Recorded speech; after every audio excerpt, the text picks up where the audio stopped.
الحمد لله رب العالمين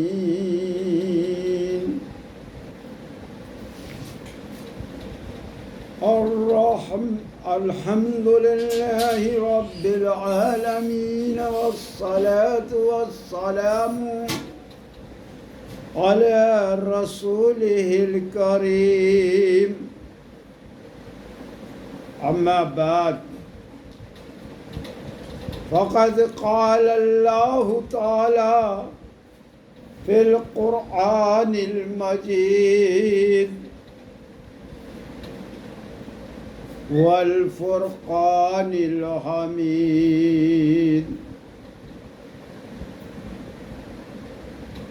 أعوذ بالله من الشيطان الرجيم بسم الله الرحمن الرحيم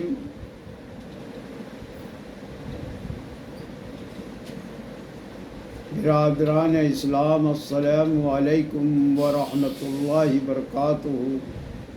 آپ سب پر اللہ کی رحمت و سلامتی ہو۔ قرآن کی تبلیغ و قرآن کی نشر و اشاعت، قرآن کے پیغام کو پوری انسانیت تک پہنچانے والے خالص نبیوں والے کام کی اس اسلامی، دینی، نورانی، بابرکت، برحمت مبارک کے گلشن میں آپ سب کا خیر مقدم ہے، استقبال ہے، خوش آمدید۔ اب آپ کے سامنے سلسلہ وار تاریخ اسلام جلد اول باب دوم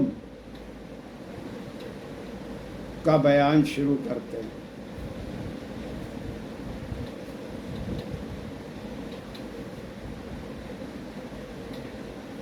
حضرت محمد مصطفیٰ صلی اللہ علیہ وسلم طلوع سحر، آفتاب کے طلوع ہونے سے تھوڑی دیر پیشتر صبح کی ہلکی روشنی افق مشرق سے نمودار ہونی شروع ہو جاتی ہے۔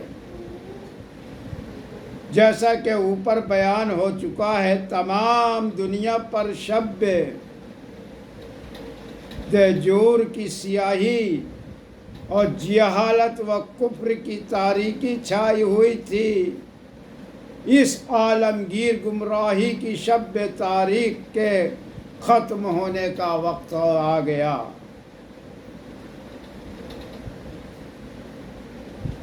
آیا تو طلوع آفتاب کی خبر دینے کے لیے اول سپیدہ سحر نمودار ہوا۔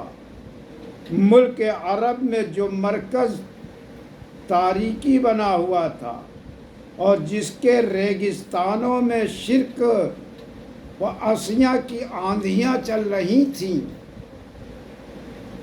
خود بخود ایسے نشانات ظاہر کرنے لگے جن سے ثابت ہوتا تھا کہ اس ملک میں آفتاب رسالت طلوع ہونے اور ہدایت کا چشمہ پھوٹنے والا ہے۔ اقوام عرب ہزارہ سال سے ذلت و مسکنت اور جہالت و گمراہی کی زندگی بسر کر رہی تھیں، لیکن بعثت نبوی نہیں بلکہ پیدائش نبوی صلی اللہ علیہ وسلم کے وقت سے قبائل عرب میں شریفانہ جذبات و برے کاموں سے نفرت پیدا ہونے لگی تھی۔ ورقہ بن نوفل بن اسد بن عبد العزا، عثمان بن الحویرث بن اسد، وزید بن عمر بن نفیل، عمر رضی اللہ عنہ بن خطاب، عبید اللہ بن حج وغیرہ کئی شخص ایک جگہ جمع ہوئے اور اپنے عقائد و اعمال پر غور کرنے لگے۔ بالآخر سب نے متفقہ طور سے پتھروں و بتوں کی پرستش سے بیزاری ظاہر کی اور مختلف مقامات کی طرف دین ابراہیمی کی جستجو میں نکل کھڑے ہوئے۔ ورقہ بن نوفل نے دین مسیح اختیار کر لیا اور بڑی محنت و توجہ سے توریت و انجیل وغیرہ اہل کتاب کی کتابیں پڑھیں۔ عبید اللہ بن حجس اپنے خیال پر قائم یعنی دین حنیف کی جستجو میں مصروف رہا، یہاں تک کہ اسلام کا ظہور ہوا۔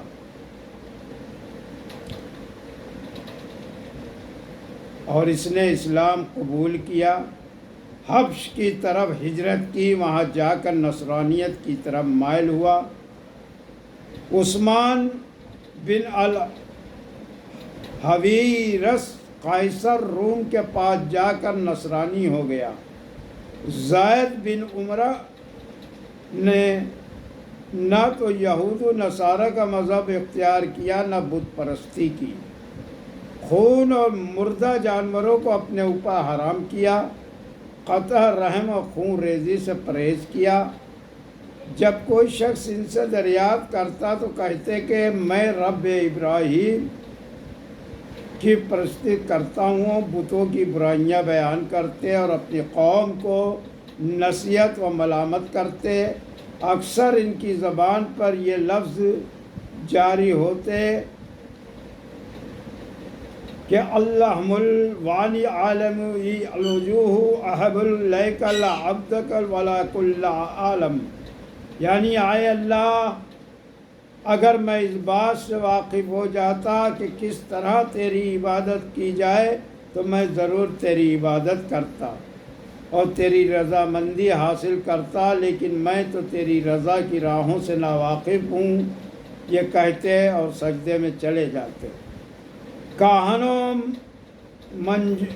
منجموں نے بھی یہ کہنا شروع کیا کہ ملک عرب میں ایک عظیم الشان نبی پیدا ہونے والا ہے اور بہت جلد اس کی حکومت ظاہر ہونا چاہتی ہے۔ ملک عرب میں جیسا کہ اوپر بیان ہو چکا ہے، یہودی بھی آباد تھے اور نصارہ بھی۔ علماء یہود نے بھی علماء نصارہ نے بھی توریت و انجیل کی بشارتیں بیان کرنی اور لوگوں کو سنانی شروع کی کہ نبی آخر الزمان ملک عرب میں عنقریب ظاہر ہوا چاہتے ہیں۔ چند روز کے لیے ملک یمن پر شاہ حفص کا قبضہ ہو گیا تھا۔ عبد المطلب کے زمانے میں بھی یمن کا علاقہ شاہ حفص کے ماتحت تھا۔ اس زمانے میں شاہ حفص کی جانب سے ابرہۃ الاشرم یمن کا صوبہ دار تھا۔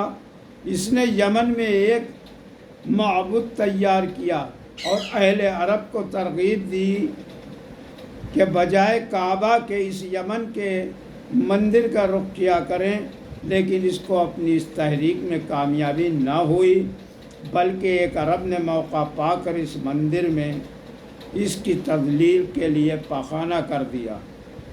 ابرہہ نے جوش انتقام میں مکے پر چڑھائی کی اور اس ارادے سے روانہ ہوا کہ خانہ کعبہ کو مسمار کر دوں گا۔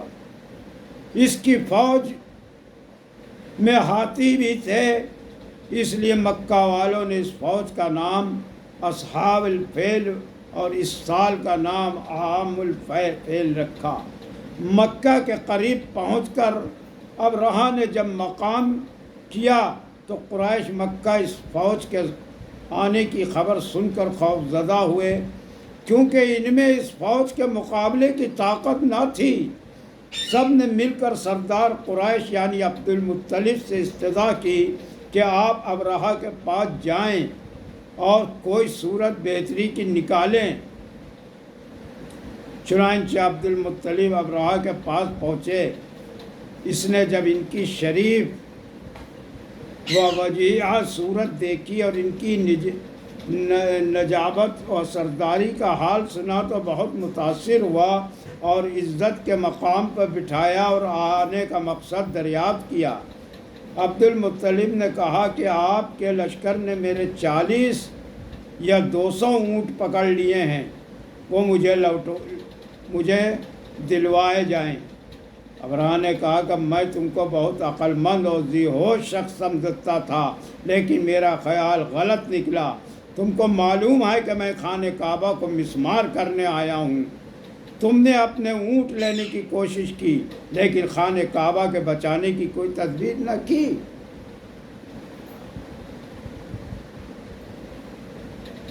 عبد المطلب نے فوراً برجستہ جواب دیا کہ ان الابل ولیس الرب الیمنا، میں تو صرف اونٹوں کا مالک ہوں، مگر اس گھر کا بھی ایک مالک ہے، وہ اپنے گھر کی خود حفاظت کرے گا۔ ابرہہ اس جواب کو سن کر برہم ہوا اور اس نے کہا اچھا، میں دیکھوں گا رب البیت مجھ کو کس طرح روکتا اور کعبہ کی حفاظت کرتا ہے۔ چنانچہ اس کے لشکر پر تباہی آئی اور وہ سب کا اس پہ معقول ہو گئے۔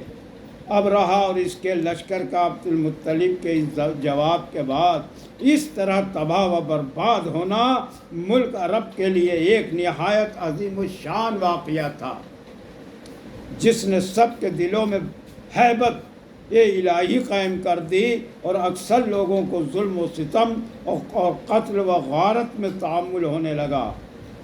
مذکورہ واقعہ اصحاب فیل کے بعد ہی ملک یمن کی حکومت شاہ حفص کے قبضے میں نکل گئی اور سیف بن ذی یزن یادگار ملوک تبابہ ملک یمن پر قابض و منتصب ہوا۔ عبد المطلب چند شرفاء نے قریش کو ہمراہ لے کر سیف کو حکومت یمن کی مبارکباد دینے کے لیے گئے۔ انشاءاللہ اس کے آگے کا تاریخی سلسلہ وار بیان کل ہوگا۔ وآخر دعوانا الحمد للہ رب العالمین۔